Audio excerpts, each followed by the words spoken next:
Bueno, la materia contravencional como ustedes saben, está regida a través de la Ley 14, número 5, una ley provincial que se aplica a aquellas faltas que se cometan eh, en alteración o contradicción a sus normas y que se cometan dentro del territorio de la provincia de Misiones.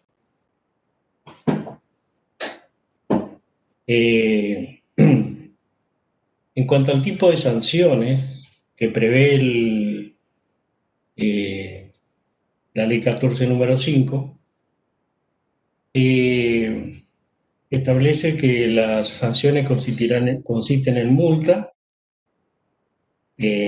arresto, también la pena sustitutiva y la clausura de locales, y también puede existir el decomiso, que este último se aplica generalmente en aquellos lugares en donde se practica el juego por dinero con la presencia de menores de 18 años de edad, en cuyo caso se procede, constatándose la infracción, al decomiso del dinero y de los instrumentos con los cuales se realiza la infracción. Y en principio, como dije, una vez constatada la infracción por el juez, a través de la sentencia, lo común es que la misma consista en una pena de multa, de acuerdo a la misma infracción prevé la multa que corresponde para cada caso, y en defecto del pago de la multa, la misma se transforma en arresto. Eh, el juez puede considerar, en el caso de que proceda al arresto, que en vez del arresto se aplique una pena sustitutiva, lo que se llama una pena sustitutiva, que la palabra lo dice, sustituye al arresto, y que consiste generalmente en algún tipo de trabajos comunitarios realizados en un establecimiento público, privado o privado sin fines de lucro, dice la ley, o también puede inclusive en reparticiones seccionales, por ejemplo, de policía, algo que cumplan algún tipo de actividad de acuerdo a la habilidad o a la capacitación que tenga la persona que es condenada. También puede ser trabajo en escuelas, en centros sanitarios, etc. El máximo de la pena de multa que contempla nuestro código es el máximo es el equivalente a 30 días. Hay una excepción a ese supuesto, que es el caso de infracción en patota. En el caso de reincidencia de la patota en la infracción, que ahí puede ir de 30 hasta 60 días, hasta 60. Pero lo común es que el plazo general del cumplimiento del arresto no puede ser de 30 días de arresto. ¿Qué pasa con el caso de la pena sustitutiva? Por ejemplo, una persona es condenada a 30 días de arresto y en vez de cumplir esos días de arresto, el juez le aplica una pena sustitutiva, que sería el equivalente a esos 30 días. No es necesario que se cumplan los 30 días corridos, sino que el juez puede considerar fraccionar el cumplimiento de esa pena sustitutiva de 30 días en varios días, puede ser inclusive días feriados o días no hábiles, de manera tal que el cumplimiento de esa pena no le ocasione una aflicción o un mayor perjuicio al condenado, que incida, por ejemplo, a que pueda ir a cumplir su trabajo o desarrollar sus actividades habituales. El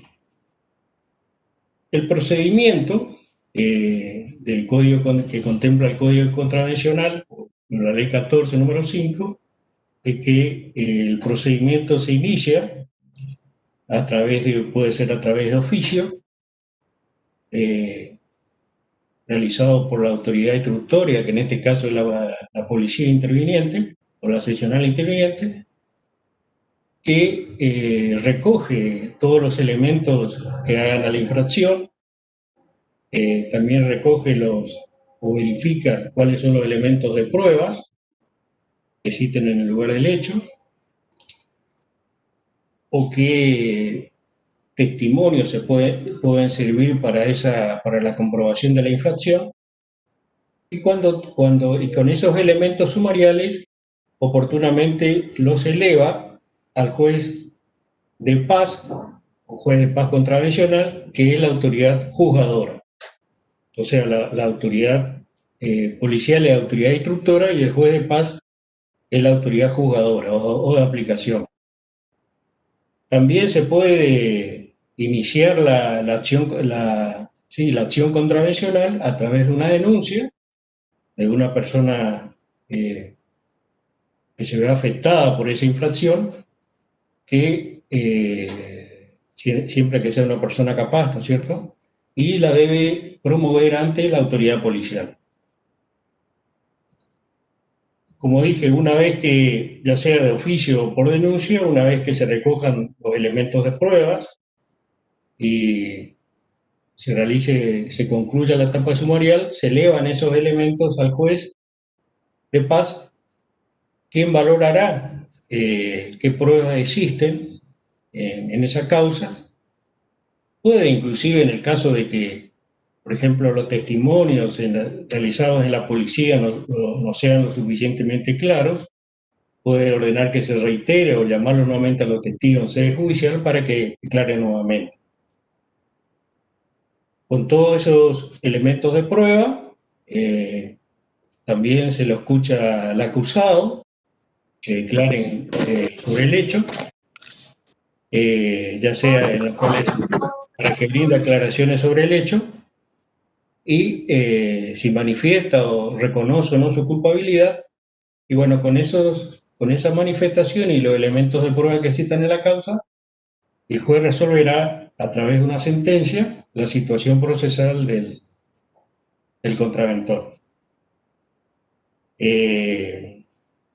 La etapa sumarial prevista en el Código Contravencional no puede ser de 5 días, pero se puede prorrogar, el juez puede autorizar la prórroga esa de sumario por un término no inferior a 2 días ni que supere los 15 días. Es importante destacar que en la etapa sumarial todos los días son hábiles a los efectos de la institución del sumario. Bueno, una vez, como le dije, que concluya la etapa sumarial, se elevarán los elementos sumariales al juez de la causa. Como dije, esa sentencia que dicta el juez condenando o absolviendo al imputado, en base a los elementos de prueba que existen en el proceso, puede consistir, como ya le dije, en una pena de multa, que dependerá de qué artículo del Código de Falta haya transgredido, o en el caso que no pueda cumplir la multa, o en su defecto sería arresto. O, como le dije, si el juez lo considera, puede en vez del arresto imponer una pena sustitutiva. La persona que fue condenada, en el caso de que fuera condenada y no está de acuerdo con la sentencia, tiene el derecho de interponer un recurso de apelación contra la misma dentro del plazo de las 72 horas de notificada la sentencia. Ese recurso de apelación, al momento de su interposición, debe ser fundado. Si no fuera así, el juez declarará desierto el recurso. Y el efecto que se concede a ese recurso de apelación es con efecto suspensivo, que quiere decir que no se ejecuta la sentencia o se suspende la ejecución de la sentencia a resulta de lo que resuelva el juez de alzada sobre la apelación. El juez de alzada en materia contravencional es el juez de lo correccional y de menores al momento en que fue cometido el hecho. Usted por ahí en el Código de Falta o de la Ley 14 verán que dice juez penal,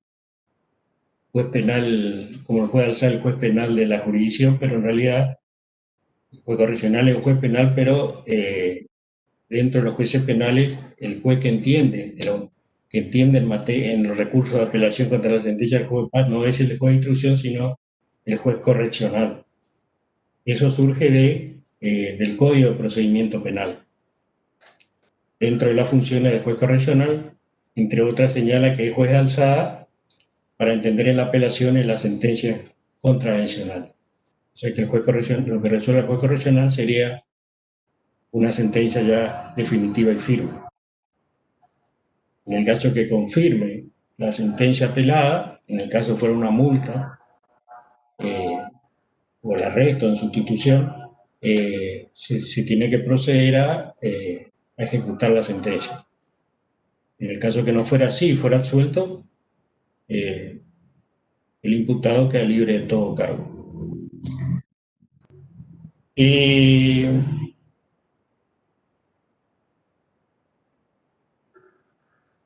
Bueno,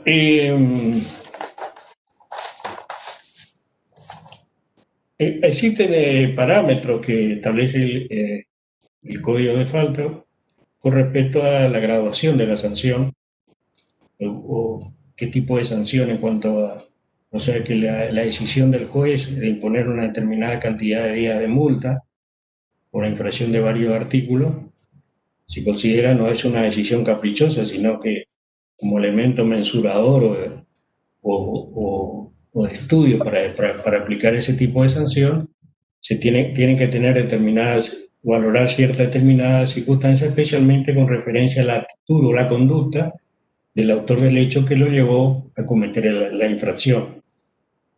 Si fue una conducta desaprensiva, pero por ejemplo no fue tan evidente como un insulto, alguna cosa de esa, que evidentemente la infracción entiendo que el juez va a ser menor que, por ejemplo, si comete una actuación en grupo, en patota, provocando peligro contra terceros, o obviamente si se conduce dentro de la vía pública en estado de ebriedad, produciendo escándalo en la vía pública o poniendo en peligro la seguridad de las personas. Evidentemente, en esos casos, la conducta del autor o el supuesto contraventor va a ser mayor, entiendo, la sanción por ese tipo de conducta o actividad que lo llevó a cabo. También, aparte en el caso que la sanción de multa no pueda cumplirse y se transforma en arresto, también nuestro código de la ley 14 prevé el arresto, que se cumpla el arresto en el domicilio, pero en determinadas situaciones. Por ejemplo, puede suceder el arresto domiciliario para el caso de mujeres que carezcan de antecedentes contravencionales. No pone un límite de edad en ese caso, sino que habla de mujeres, ¿no? La ley, que siempre que carezcan de antecedentes contravencionales.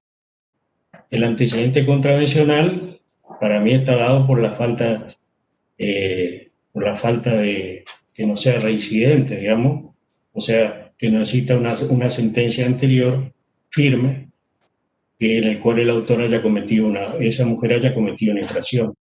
Si tiene ese tipo de antecedentes, indudablemente no va a proceder el arresto domiciliario. El antecedente no es por el ingreso a la policía, es por el tipo de, si esa persona tiene una sentencia firme anterior y que no se encuentra prescrita. Hablando de eso, de la prescripción, también la ley 14 número 5, en materia de prescripción, establece un distingo si según se prescribe la acción o se prescribe la sentencia. O sea, la acción sería el momento que se inicia la acción contravencional, todo ese proceso hasta mientras no haya sentencia. El término de extinción de la acción es 6 meses, desde el momento a computarse el momento en que se comete la falta. Son 6 meses. Y en el caso de prescripción de la sentencia es mayor, es de 1 año, y se computa desde el momento en que la sentencia quedó firme. O sea, hasta el momento que, en el caso que la sentencia no se haya podido notificar y no haya por ende quedado firme, no empezaría a contarse todavía el término de 1 año para la prescripción de la sentencia.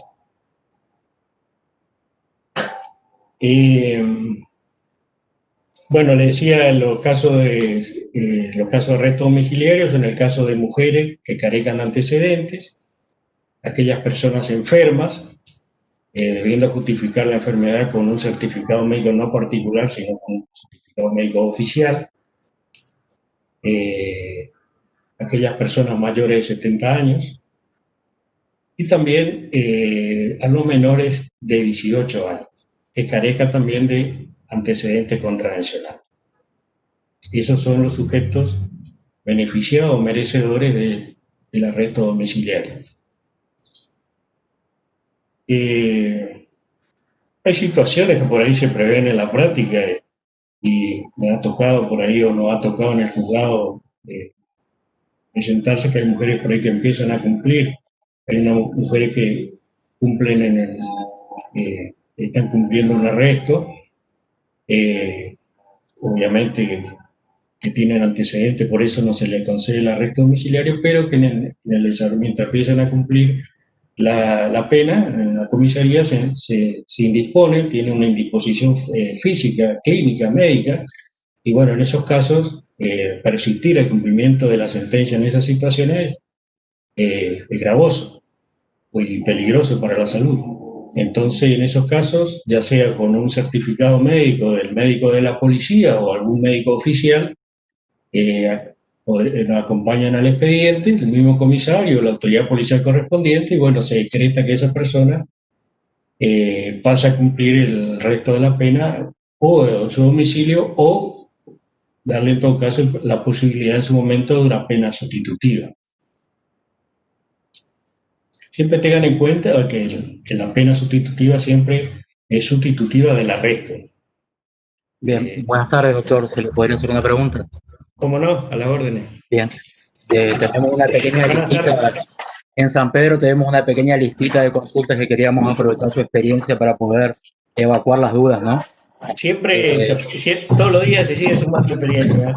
Exactamente. Así que bueno, como usted sabe, hasta hace poco éramos una de las pocas instituciones de justicia que sí juzgados por el pasar y la gente está acostumbrada a dirimir sus problemas personales en el juzgado de paz. Esa es la realidad. Sí. Lo cual transforma en un 50% de las causas contravencionales en infractores al artículo 56 y 57 del Código de Faltas de la provincia. Entonces, nos surgen un montón de situaciones que muchas veces no sabemos cómo darle curso o terminamos avanzando sobre la causa, tomando decisiones que por ahí no nos corresponden, ¿no? Por ejemplo, un grupo de chicas que son dos personas que tienen conflictos entre sí y se denuncian mutuamente mediante denuncias a consideración sobre agresiones verbales, amenazas y demás. Tomamos la primera denuncia, citamos a la otra persona y al día siguiente hace una contradenuncia y bueno, la verdad que esto va aumentando todo el tiempo y la pregunta puntual es saber en qué momento tenemos que decir que no podemos actuar sobre la materia y derivarlo a otro nivel de justicia, ¿no? Sí, yo considero de que o por lo menos yo procedo así, cuando veo que hay existencia de amenazas, para mí ya deja de ser contravencional. Hay una infracción, para llamar de alguna forma, hay una infracción mayor que absorbe a la menor, que sería la contravención. Y bueno, el juez de instrucción resolverá después la pertinencia, ¿no? Pero yo actuaría de esa forma, o actúo de esa forma. Bien, en otro caso similar, donde también vecinas se agreden verbalmente, ¿no? Se tomó la decisión de citar a ambas partes y hacer un acta acuerdo. Ahora, a nivel de expediente, una vez que firmaron el acta acuerdo, ¿usted recomienda hacer una resolución para cerrar el expediente o que en el acta acuerdo ya se puede dar por cerrado el expediente? Y se llegó a un acuerdo en el... Se llegó a Se un llegó a un acuerdo acuerdo. en el acta de acuerdo verbal. Nosotros generalmente, a mí me parece que ninguna de las dos formas está mal. Cualquiera de las dos, pues, depende ya del criterio acá del juez, ¿no?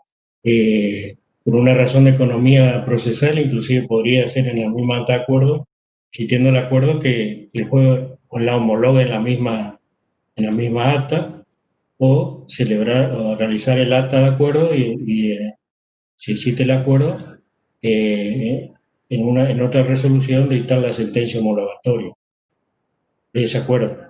Ajá. De cualquiera de las formas estaría bien. Nosotros, por ejemplo, en nuestro juzgado, generalmente le hacemos el acta de acuerdo y en otra foja o en otras fojas, en base a ese acta de acuerdo, le dictamos la resolución homologatoria. Porque Bien, por la magnitud que tiene la resolución homologatoria, por darle una mayor significación, porque la homologación es como una sentencia, equivalente a una sentencia de cosas juzgadas. O sea, bien. salvo esos supuestos de excepción que habla el Código de Falta, ¿no? Que no extingue la acción, que, bueno, que son ya medio difíciles que citan, porque Seguro, seguro, seguro. trascenderse. Bien. Sigo porque como le mostré, tengo una lista, son dos más y ya no le robo más tiempo. Digo. No, Eh, métale, amigo, todo lo que... bien, bien, bien. Por ejemplo, estamos teniendo algunos Usted sabe, inconvenientes. antes de que siga, o al Sí, auditorio le digo, uno que le agradezco que podamos estar todos juntos y participar.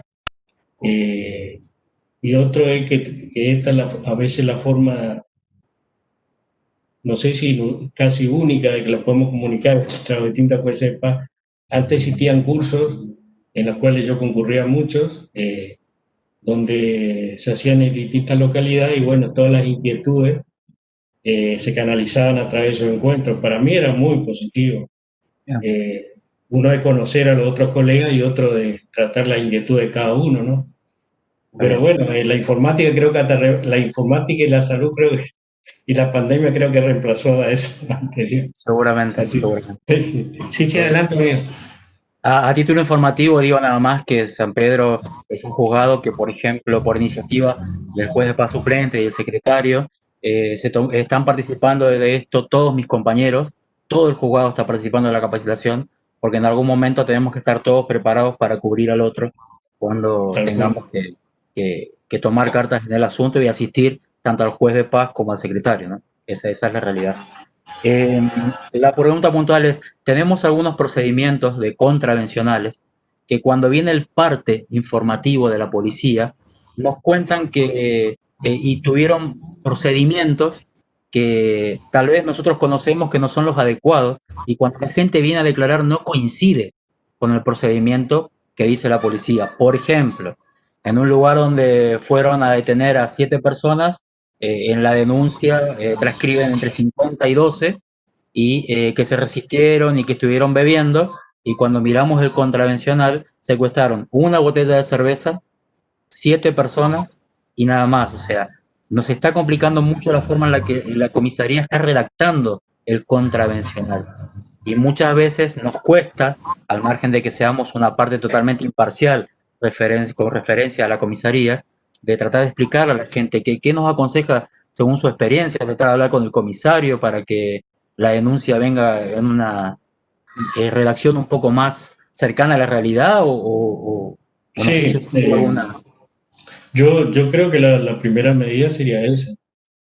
Ajá, Tratar de charlar con el comisario para que el sumario responda a la mayor realidad y veracidad de lo posible de cómo son las cosas, cuáles son las pruebas, los elementos secuestrados, la cantidad de personas que intervienen en el hecho.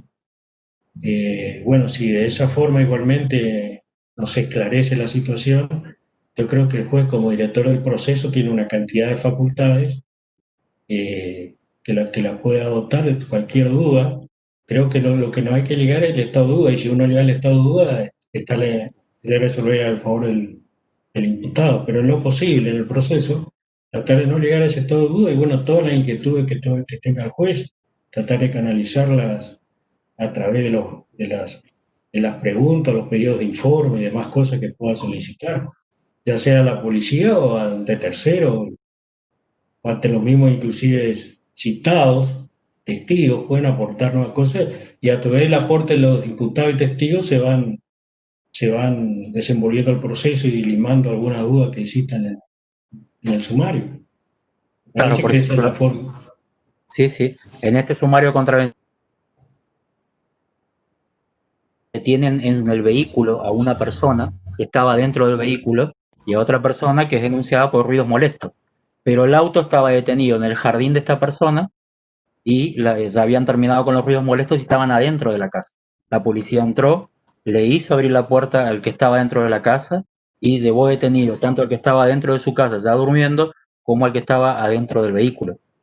Por eso le digo, sabemos que para todo eso deberíamos tener una orden como mínimo, porque es allanamiento.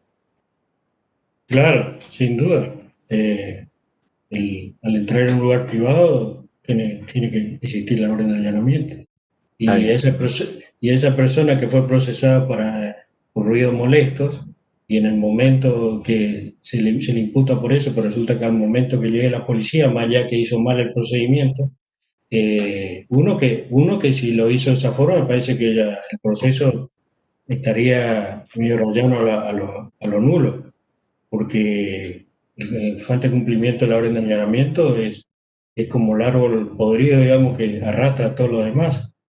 Eh, Uno es eso, plantear inclusive por ahí la nulidad del procedimiento de entrada. Y otro es escucharlo, en este caso, ante esa duda, bien al imputado, en el caso que cita, el que más para mí va a decir en ese caso es la persona que estaba dentro de la casa. Y claro. bueno, que estaba durmiendo, o estaba adentro, o estaba durmiendo dentro de la casa. Y bueno, si, ¿qué elemento hay para la comprobación de su ruido molesto? También hay que ver. La sanción por los ruidos molestos tiene que existir o testigos, o en el caso, por ejemplo, que se realice el ruido molesto a través de picadas, tiene que probarse realmente si existieron realmente esas picadas para poder determinar la falta. Y siempre digo, en el caso que usted se llega a la conclusión que cuando usted tenga que dictar una sentencia y los elementos le generan duda y tiene que resolverlos y no los pudo cubrir a través de las pruebas o las medidas para mejor proveer por ahí que pueda fallar, que pueda obtener, y bueno, si usted no está convencido y le existe la duda, debe primar el principio de inocencia. Bien, bien. Antes que sobrellevar a una sentencia injusta. Seguro. Por último, y ya agradeciéndole su tiempo y que haya respondido todas No, las no, preguntas, eh, es un gusto. Las preguntas para mí son más que el hecho de son hablar. más dinámicas, son más Sí, dinámicas y aprendemos mucho, sinceramente. sí, O sea que usted lo que aconseja es que, por ejemplo, si viene alguien con una lastimadura, con un corte en la cabeza o con algo que viene como una denuncia o como un contravencional, automáticamente eh, hagamos la transferencia al juzgado de instrucción. sí, siempre que se pueda corroborar, como usted dice, bueno, en el caso suyo usted me dice que corrobora a la persona que le lesionada, Sí, se elaborará un acta y a eso quiero llegar, ya que estamos tocando el tema de las lesiones. Antes había un criterio, yo le digo, tengo algunos años bastante ya en la justicia contravencional, y antes había un criterio de que se decía que si la persona tenía 5 días de curación, 6 días de curación, hasta 6 o 7 días era contravencional, y si pasaba esa cantidad de días era penal. En realidad, a mi modo de ver, ¿no? Puede gente no coincidir. Las lesiones no se termina por la cantidad de días de curación. Existen lesiones y si ya son lesiones ya es penal, ya no es contravención. claro, Eh, bueno, si el juez penal tiene otro criterio, claro, él podrá plantear a lo sumo una declinatoria, una inhibitoria, es cuestión de competencia, pero a mí me parece que si existen lesiones, a partir de las lesiones de daño en el cuerpo, la salud, cuando citan un daño en el cuerpo o en la salud, en la lastimadura, en lo que sea, ya es una lesión. Es leve, pero es lesión. Y la claro. sería para mí penal. Es parecido, según lo que planteaba el colega, en cuanto al proceder de la policía. A mí me sorprendió en la jornada de hoy, yo soy del Juzgado de Paz de Arroyo del Medio, y Buenas recibí tardes. ¿cómo le va? Recibí Bien, un señora. expediente, donde la denunciante es la oficial de policía y los testigos, los agentes que estaban de guardia. Generalmente siempre hacen el procedimiento y es un parte informativo, informando lo que ocurrió, cuentan todo lo que sucedió cuando inician un sumario contravencional. Pero en este caso es una denuncia y donde especifica que es la oficial de policía la que realiza la denuncia y los testigos los policías. Estoy Señora, realmente... ¿y sobre qué versa la denuncia? Mire, ellos me No avisaron, sé si lo quiere comentar o por lo sí, sí, menos sí, esta adelánteme. madrugada me avisaron eso de las 1 más o menos de la madrugada, que le habían detenido a un señor, que había llegado con su vehículo irrumpido por la parte trasera de la comisaría, que había abierto un portón y que había querido ingresar. Eso fue lo que me informó la jefa. Me dijo que estaba en aparente estado de ebriedad. Yo le dije que lo detengan. Esto ocurrió el domingo, sería, el domingo a las 1. Bueno, yo le dije que lo dejen detenido entonces, que al otro día pasaba para la indagatoria y que me pasen el sumario. Bueno, tuvimos todo un problema por la tormenta, no me pasaron, yo le dije que lo deje en libertad y que lo supedite para el día de hoy.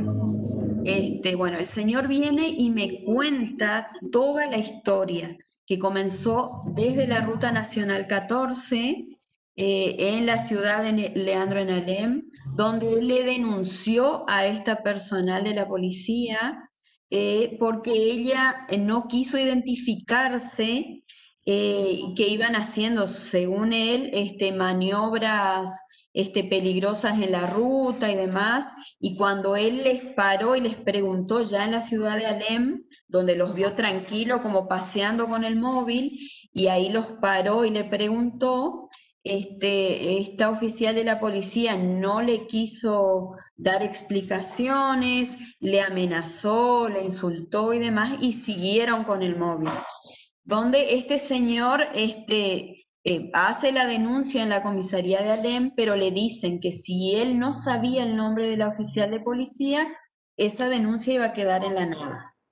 Es ahí que él se va por Ruta Nacional 14 porque vive cerca del acceso de Arroyo del Medio y recuerda que ese móvil salía de ese acceso. Y entra hasta Arroyo del Medio, va hasta la comisaría, identifica el móvil.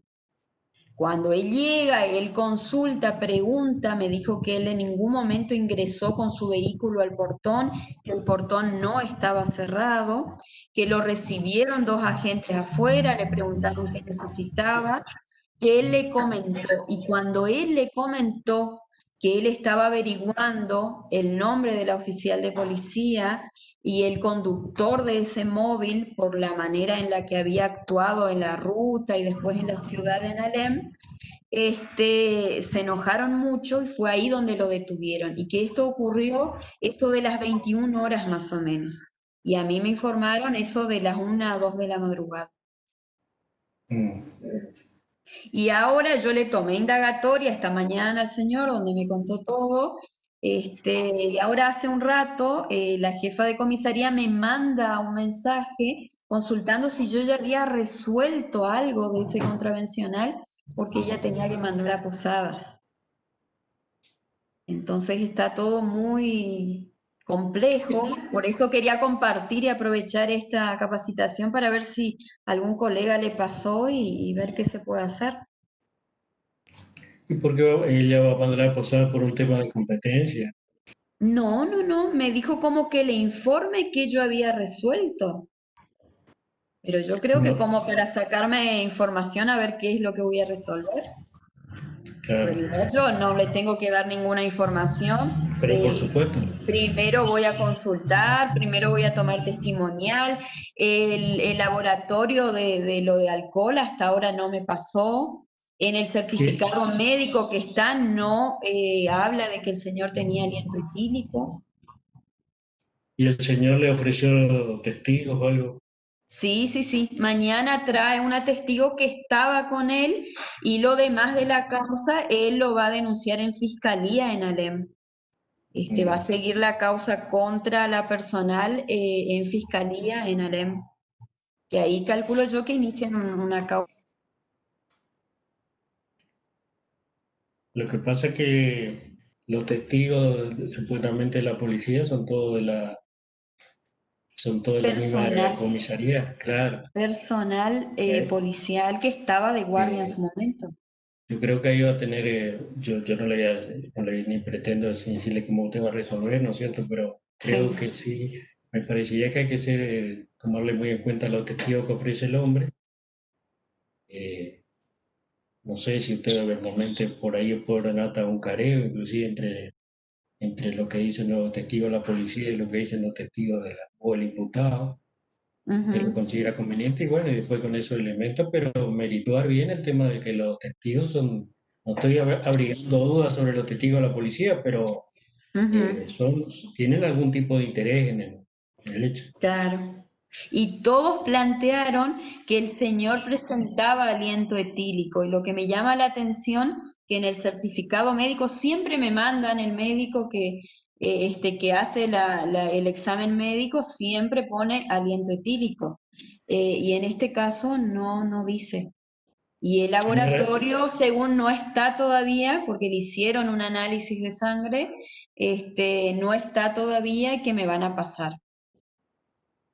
mm, el certificado de alcoholemia, digamos. Claro. Los artículos 56 y 57 habló. Y hay casos, por ejemplo, no sé si se han presentado a ustedes, pero hay casos, por ejemplo, de que, por ejemplo, creo que el 56, cuando habla sería una falta a la decencia pública, algo así, cuando existen palabras torpe, obscena o actitudes obscenas, y ahí hay cuestiones muy rayanas con las exhibiciones obscenas del Código Penal, en materia de obscenidades, digamos, exhibiciones obscenas. Le digo porque a nosotros por ahí nos ha tocado esos casos y en muchos casos lo hemos derivado a la justicia penal, sobre todo cuando esas exhibiciones obscenas se realizan ante la presencia de menores de edad, que ahí sí entiendo que hay un delito. Y bueno, en esos casos hemos derivado a la justicia de menores para que resuelva la cuestión. Ya dejaría de ser contravencional y podría entrar en la esfera penal. Le digo por si por ahí se le llega a presentar un caso por el estilo. Otro caso que también por ahí a veces hay un límite ahí muy estrecho entre lo contravencional y lo penal en materia, por ejemplo, del uso de armas. Eh, creo hay un artículo, no recuerdo bien el número, pero que habla que aquella persona que con fin intimidatorio hostiles se dirimieren armas, creo que es 65, dirimieren armas con fin intimidatorio hostiles, dice siempre que el hecho no constituya delito. Y hay casos donde la persona, y yo entiendo que el esgrimir el arma es exhibir el arma. Pero hay casos, por ejemplo, que nos ha tocado a nosotros, no solamente han esgrimido, sino que han agredido con el arma a otra persona. Bueno, en ese caso ya entiendo que con la agresión con arma o el disparo de arma ya deja de ser contravencional y pasaría a formar parte del Código Penal. En su caso derivamos también a la justicia penal. La prohibición de acercamiento es una medida específica de violencia familiar que, bueno, muchas veces en los juzgados de paz nos toca intervenir y la tomamos como medida de protección, ¿no? Ahora, en una causa contravencional, ¿podríamos establecer prohibición de acercamiento entre los que se agreden mutuamente? o se agrede mutuamente o que agrede uno al otro, es decir, establecer alguna prohibición de acercamiento también como medida cautelar, porque en algunos casos la verdad es que se hace más que necesario hacerlo, pero... Para mí sí, sería una medida dentro de lo que podría evitar, sí, como una medida cautelar.